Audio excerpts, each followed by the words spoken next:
Hello from Southern Ontario, Friday, October 16th. Battlefield, Canada. Let me start with a little story. I'll try to be brief. I know a guy who knows a guy who married a Chinese woman, immigrant, been here for, I don't know, a few decades now.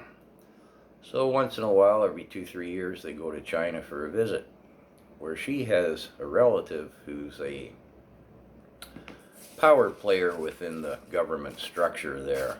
So they get to go places and see and hear things that your average visitor, be they there on business or whatever, doesn't get to see.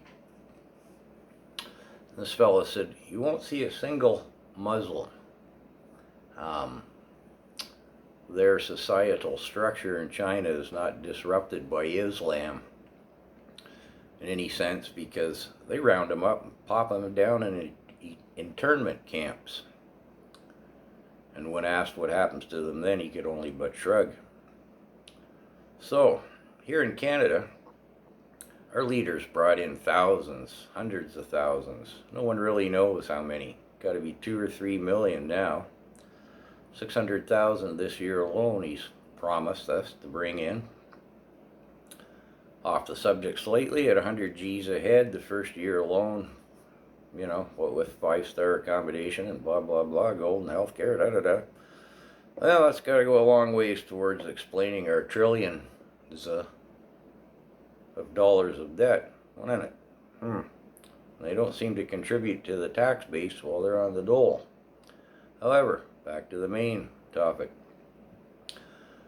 So while he floods one shore with one ideology, on the other he brings in tens of thousands of armed communist Chinese troops.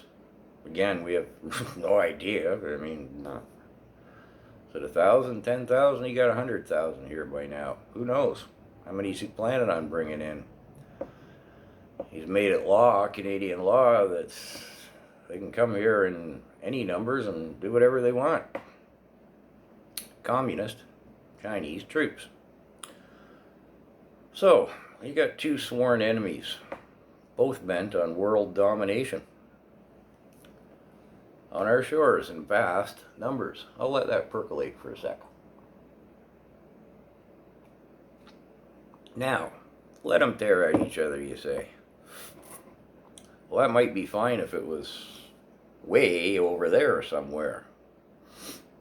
But it's going to be in your cities, in your towns, and on your streets, and in your backyards. Yeah, Battlefield, Canada. Trudeau wants the Eternal Crown. He's not even trying to keep his agenda on the down low anymore. Those days are over.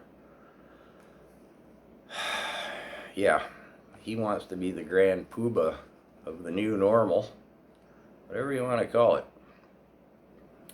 I forgot to mention in a previous video, what's this business with TAM making internment camps here in Canada under the guise of COVID? What's that all about, eh? I don't think he plans on popping the new immigrants in there, do you? Well, Problem with his program is he's too small-minded to see the big picture. There are forces at work here on a global level that are beyond his comprehension. He's in over his head, way over his head. Problem is, you and I go with him. Welcome to Battlefield, Canada, people. Wow.